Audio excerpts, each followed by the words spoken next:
नमस्कार दोस्तों, मैं मनीष कुमार भोज आप सभी का अपने YouTube चैनल पहाड़ एजुकेशन में हार्दिक स्वागत करता हूं। दोस्तों, मैं आज जो टॉपिक आप लोगों के बीच लेके उपस्थित हुआ हूं, एलटी का फर्स्ट पेपर का अत्यंत महत्वपूर्ण प्रश्नोत्तरी आपके सामने लेके उपस्थित हूं।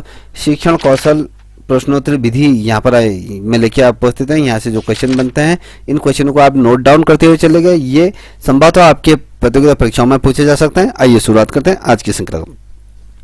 देखिए, क्वेश्चन बनता है कि शिक्षण क्या है। तो शिक्षण किसे कहते हैं या क्या है, तो आपको ही पता होना चाहिए। ये एक प्रकार का क्या पारंपरिक प्रभाव इसके अंतर्गत हमें देखने को मिलता है। चार ऑप्शन दिए जा सकते हैं। चार ऑप्शन में से आपको जो पिक करना है, शिक्षण है एक प्रकार का पारंपरिक ये प्रभाव होता है। देखिए, दूसरा प्रश्न आपके सामने देख पा रहे होंगे कि शिक्षण का अर्थ है।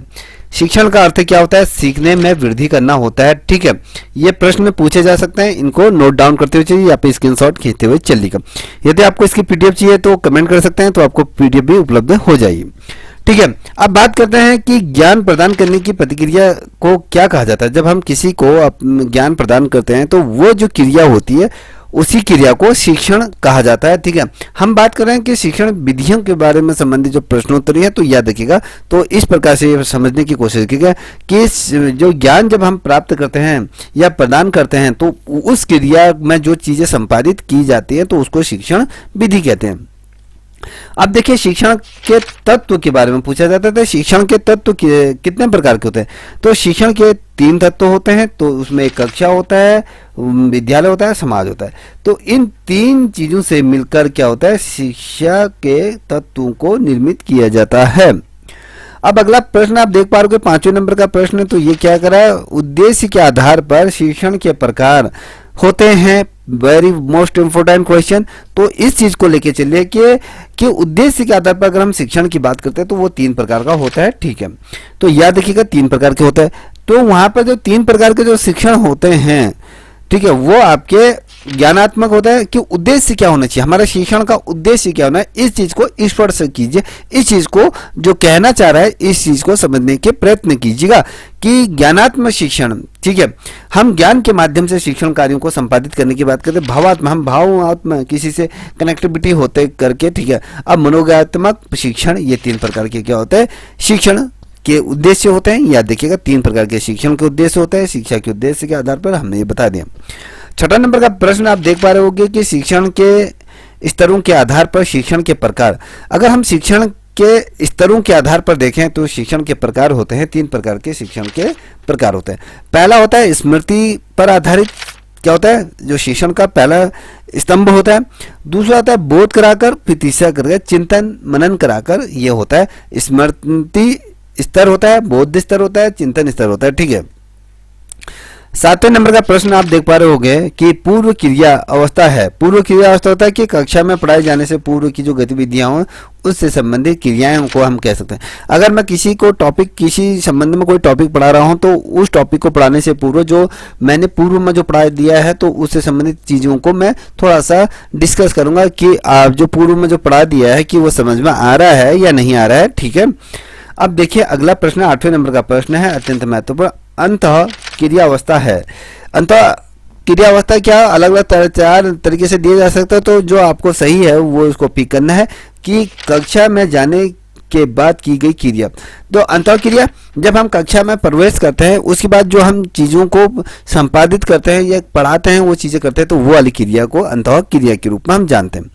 अब देखिए 9वें नंबर का प्रश्न है कि शिक्षण विधियां हैं।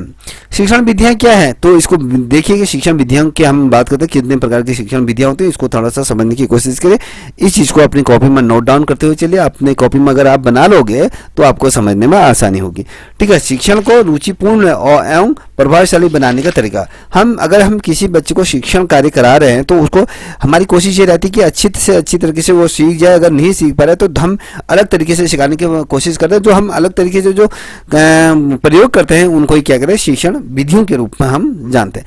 जब हम कहते हैं कि शिक्षण विधियां, देखिए कितने प्रकार की होती हैं। देखिए, एक होता है व्याख्यान, आप व्याख्या करके उसको समझाते हैं, व्याख्या करके। ठीक है, एक होता है स्पष्टीकरण तौर पर, तीसरा होता है वितरण विधि के माध्यम से, और जो चौथा होता है, देखिए दो तरीके के होते हैं। एक तो व्याख्यान होता है, एक स्पष्टीकरण होता है, और साथ ही अगर वितरण विधि के माध्यम से कहानी कथन के माध्यम से हम शिक्षण विधियां करा सकते हैं, प्रत्युत्तर विधि के माध्यम से हम किसी चीज को क्वेश्चन हमने पढ़ा दिया तो उसका उत्तर हम उससे लेंगे, और देखिए वर्ण वर्ण विधि के आधार पर हम करेंगे, उदाहरण के माध्यम से हम बच्चों को समझाएंगे, और निश्चित अध्ययन विधि के हम माध्यम से किया जाता है। तो अगर आप देखोगे आपका 1 2 3 4 5 6 7 8 तरीके के क्या होते हैं शिक्षण विधियां होती हैं। अब यहाँ से जो 10वें नंबर की जो श्रृंखला है अत्यंत महत्वपूर्ण, इसको तो आप ये लेके चलिए कि ये आपके लिए रामबाण, ठीक है। अब देखिए व्याख्या विधि है, क्या है व्याख्या विधि की अगर हम बात करते हो तो कठिन अंशों को सरल बनाना होता है। अगर हम व्याख्या करते हैं, जब कोई शब्द जब कठिन आ जाते हैं, हमारी कोशिश ये रहती है कि उन शब्दों को सरलता से बच्चे के सामने कहीं ना कहीं प्रस्तुत करना होता है, ठीक है। अब देखिए अगला है कि एक पूर्ण और विस्तृत कथन होता है। यह कथन क्या होता है? स्पष्टीकरण की विधि को ही कहा जाता है।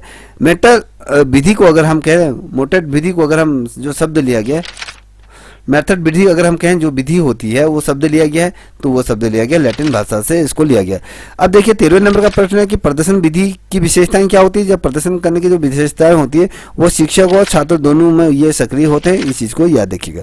हम बात करेंगे 14वें नंबर का प्रश्न कि प्रदर्शन विधि उपयोगी होती है। कब उपयोगी होती है? छोटी छोटी कक्षाओं के लिए ये प्रदर्शन विधि क्या होती है, ये बहुत ज्यादा महत्वपूर्ण। अब 15 नंबर का प्रश्न देखो, कक्षा में अपने शिक्षण को प्रभावशाली बनाने को कहते हैं तो क्या कहा जाता है? उसको कौशल विधि के रूप में हम उसको समझते हैं, याद रखिएगा। अब आते हैं 16वें नंबर का प्रश्न, यहाँ पर देख पा रहे होगे, ये कहते हैं सूक्ष्म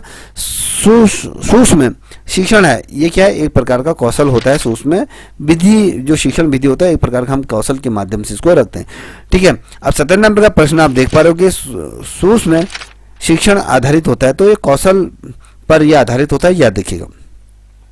अब देखिए 18 नंबर का प्रश्न है, सर्वप्रथम शिक्षण कौशल सूची तैयार की गई थी। ये कब की गई थी? ये सैनफोर्ड विश्वविद्यालय है कैलिफोर्निया में, उस विद्यालय में पहली दफे जो तैयार की गई थी वो शिक्षण कौशल सूची वहां पर तैयार की गई थी। कभी क्वेश्चन पूछा जाता है कि सैनफोर्ड विश्वविद्यालय में किस से संबंधित सूची तैयार की थी, तो आपको पता होना शिक्षण कौशल सूची वहां पर तैयार की गई थी।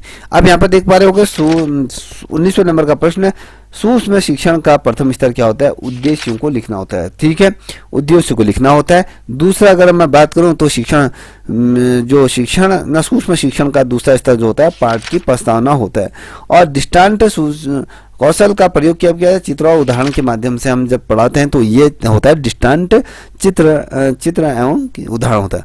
अब दृष्टांत कौशल के प्रकार होते हैं, 2 प्रकार के होते हैं, एक शाब्दिक होता है, एक अशाब्दिक रूप में होता है। देखिए जो कहानी कथन होता है वो हमेशा शाब्दिक उदाहरण के रूप में हम उसको देखें। कभी क्वेश्चन पूछा जाता है कि कहानी शिक्षण विधि किसके अंदर क्या है, ये किस चीज शब्द से लिया गया, तो शाब्दिक शब्द का ये क्या होता है? उदाहरण के रूप में होता है। देखिए शाब्दिक का जो उदाहरण होता है वो मॉडल चित्र, मानचित्र और रेखा चित्र और न प्रयोगी विधियों का उसमें प्रयोग किया जाता है, याद रखिए। कक्षा प्रबंधन कौशल है, ये जो होता है वो शिक्षक द्वारा कक्षा में प्रभावशाली शिक्षण अधिगम को क्रियान्वित किया जाता है। अब देखिए 26वें नंबर का प्रश्न है, शिक्षण कौशल का मूल्यांकन किस प्रकार से किया जाता है? तो अनुसूची एवं रेटिंग स्केल से इसको हम क्या करते हैं? निर्धारित करते हैं, याद रखिएगा। अब आता है 27वें नंबर का प्रश्न कि उदाहरण से नियम तक पहुंचना, ये आगमन विधि होता है, और नियम से उदाहरण तक पहुंचना निगमन विधि होता है। देखिए आगमन विधि का मतलब जब हम उदाहरण से नियम विधि तक पहुंचते हैं तो ये आगमन होता है। नियम से उदाहरण की तरफ बनते हैं तो ये देखिए फिर से इसको समझाता हूं। यहाँ पर आप देख पा रहे होगे थोड़ा सा कंफ्यूज हो रहा, तो उदाहरण से नियम तक जब पहुंचते तो आगमन होता है, नियम से उदाहरण के तौर पर निगमन विधि के रूप में हम इसको समझते हैं। देखिए शिक्षण सूत्र की अगर हम बात करें तो शिक्षण सूत्र कितने प्रकार के होते हैं? देखिए इसमें होता है ज्ञान से अज्ञात की ओर जाते हैं, सरलता से जटिलता की ओर बढ़ते हैं, अनिश्चित से निश्चित की ओर बढ़ते हैं, मूर्त से अमूर्त की ओर मुड़ते हैं, याद देखिएगा, ठीक है। इस चीज को समझने का प्रयत्न कीजिएगा। अब जो शिक्षण सूत्र की अगर हम बात करते हैं तो अनुभूत से युक्तित की ओर हम बढ़ते हैं, तो छठा जो है इसमें दिया है कितने प्रकार के होते हैं शिक्षण विधियां, कितने शिक्षण सूत्र कितने प्रकार के? 11 होते हैं इसमें, देख लीजिए। विश्लेषण से संश्लेषण की ओर जाते हैं, प्रत्यक्ष से अप्रत्यक्ष की ओर जाते हैं, विशिष्ट से सामान्य की ओर जाते हैं। तो शिक्षण के सूत्र है, इसको समझने के। मनोवैज्ञानिक से तार्किक क्रम की ओर बढ़ते हैं, तो आगमन से निगमन की ओर बढ़ते हैं, तो निगमन से आगमन की ओर बढ़ते हैं, पूर्ण से अंश की ओर बढ़ते हैं। याद रखिए। अब यहाँ पर देख लीजिए कि जो क्वेश्चन दिया है, छात्रों के पूर्व ज्ञान के आधार पर नवीन ज्ञान देना चाहिए। ज्ञान से अज्ञात की ओर ये जब होता है तो छात्र के पूर्व ज्ञान के आधार पर हम नवीन ज्ञान उसको देना चाहिए। अब देखिए अगला प्रश्न है, ठोस अनुभूतियां सत्यों की अनुभूति के आधार पर ही युक्त मुक्त चिंतन आता है, तो इसमें अनुभूत से युक्त अभियुक्त की ओर हम जब बढ़ते हैं तो ये इसका शब्द होता है। देखिए स्थूल पदार्थ से सूक्ष्म विचारों का ग्रहण करना होता है, क्या होता है, ये होता है मूर्त से अमूर्त की ओर जब बढ़ते हैं तो स्थूल पदार्थ जो होते हैं उससे सूक्ष्म विचारों की ओर हम जब ग्रहण करते हैं तो मूर्त से अमूर्त की ओर बढ़ते हैं। देखिए किसी तथ्य या समस्या को बांटना होता है, ये अगर जो उसका मतलब होता है वो विश्लेषण वो होता है। ठीक है, सूचनाओं को जोड़कर समग्र रूप से समझना क्या होता है, संश्लेषण होता है। जब हम सूचनाओं को जब हम एक साथ समग्र रूप से अगर जोड़ते हैं तो जब इसको समझना क्या होता है, संश्लेषण ये कहा जाता है। इसको याद रखिएगा। ये है ज्ञान को स्थायित्व, जब हम ज्ञान को स्थायित्व जब प्रदान करते हैं तो वो कहता है संश्लेषण। तो दोस्तों अगर आपको वीडियो पसंद आ रही हो तो देख तो अवश्य रहे होगे, तो प्लीज़ आप लाइक का बटन प्रेस कर सकते हैं या फिर आप सब्सक्राइब भी आप कर सकते हैं, तो मुझे खुशी होगी अगर आप ऐसा करते हैं तो। ठीक है, अब देखिए वर्तमान ज्ञान के बाद भूत अथवा भविष्य का ज्ञान देना क्या होता है, ये प्रत्यक्ष से अप्रत्यक्ष की ओर जब हम बढ़ते हैं तो वर्तमान के ज्ञान को हम भूत और भविष्य के ज्ञान को देना ये कहते हैं। ठीक है, अब यहाँ पर देखिए कि मनोवैज्ञानिक ढंग से शिक्षण के पश्चात मानसिक विकास के अनुकरण के ज्ञान को तर्क सम्मत बनाना होता है। मनोविज्ञान ज्ञान से तार्किक ज्ञान की ओर जब हम बढ़ते हैं। ठीक है, अब देखिए वर्धा योजना के प्रतिपादक कौन थे, तो आपको बता दें महात्मा गांधी थे, और वर्धा योजना लागू की गई थी, ये महात्मा गांधी ने की गई थी और 1937 में की गई थी। कविता इस विधि द्वारा याद कराई जाती है तो पूर्ण से अंश की ओर होती है। शिक्षण हमेशा किस प्रकार से होना चाहिए, बालक केंद्रित शिक्षण हमेशा देना चाहिए, और बालक केंद्रित शिक्षा का प्रत्यक्ष देना मनोवैज्ञान की होती है। डाल्टन विधि का प्रवक्ता है हेलन पाखेट का ये शब्द है। किंडरगार्टन शब्द किस भाषा से प्रयुक्त किया जाता है, ये जर्मन भाषा से लिया गया। किंडरगार्टन जो शब्द है अगर आप देख लोगे बच्चों की बगीचा के रूप में कहते हैं, जहाँ पर छोटे छोटे बच्चे पढ़ने जाते हैं। ठीक है, अब यहाँ पर देखिए, यहाँ पर अन्वेषण विधि का अंग्रेजी नाम हेरिक्योटिस मेथड के इसको कहा जाता है। ये इसके प्रवक्ता आर्मस्ट्रांग करके इनका नाम है। ठीक है, अन्वेषण विधि के संस्थापक के रूप में किसे जाने जाते हैं, तो आपको ये पता होना चाहिए। अब उदाहरण विधि कितने प्रकार की होती है, दो प्रकार के होते हैं, एक मौखिक या दृश्यात्मक होते हैं। दृश्यात्मक उदाहरण के रूप में हम चार्ट, मॉडल, रेखांकन, मानचित्र, ग्लोब इत्यादि का हम देखिए। अब यहाँ पर देखिए कि प्रोजेक्ट विधि जो होती है इसमें बालक क्या कहते हैं, किसी योजना को अपने प्रयासों द्वारा उसको पूरा करता है, और ये योजना व्यक्तिगत और सामूहिक दोनों प्रकार की होती है, जिसमें किसी समस्या का समाधान करना और मॉडल तैयार करना। ये प्रोजेक्ट की जो बच्चा, कभी हम कहते हैं कि बच्चे से प्रोजेक्ट बना के लाना है, तो कहीं ना कहीं वो कोशिश करता है कि जो प्रत्यक्ष तौर पर हम उस चीज़ को दिखा सकते हैं मॉडल के रूप में या किसी क्राफ्ट के रूप में बना के लाता है, तो इसको हम कहते हैं। ठीक है, अब यहाँ पर देखिए इस श्रृंखला के अंतिम प्रश्नों की तरफ मैं बढ़ रहा हूँ। वाद विवाद की खोज किसने की थी, तो सन 1929 में हैरी ए गावर सिटी ने द्वारा की गई थी। याद रखना, विज्ञान शिक्षण में सर्वाधिक उपयोगी शिक्षण विधि कौन सी होता है, प्रयोग प्रदर्शन अनुसंधान विधि होती है, क्योंकि ये बालक इसके सीखता है, बालक इससे क्या आता है, सीखता है। तो दोस्तों मैंने जो आपकी ये सामने जो प्रश्नों की जो श्रृंखला रखी है अत्यंत महत्वपूर्ण, यहाँ से लेके चलेगी, यहाँ से आपके निश्चित रूप में क्वेश्चन बनेंगे। तो शिक्षण कौशल प्रश्नोत्तरी विधि है तो अत्यंत महत्वपूर्ण है। ठीक है, आई होप आपको ये समझ में आया होगा। अगर आपको अच्छी लगी हो तो प्लीज़ इस चैनल को आपसे रिक्वेस्ट है, तहे दिल से रिक्वेस्ट है कि इस चैनल को सब्सक्राइब अवश्य करें। तब तक इतना ही। जय हिंद, जय भारत, जय उत्तराखंड।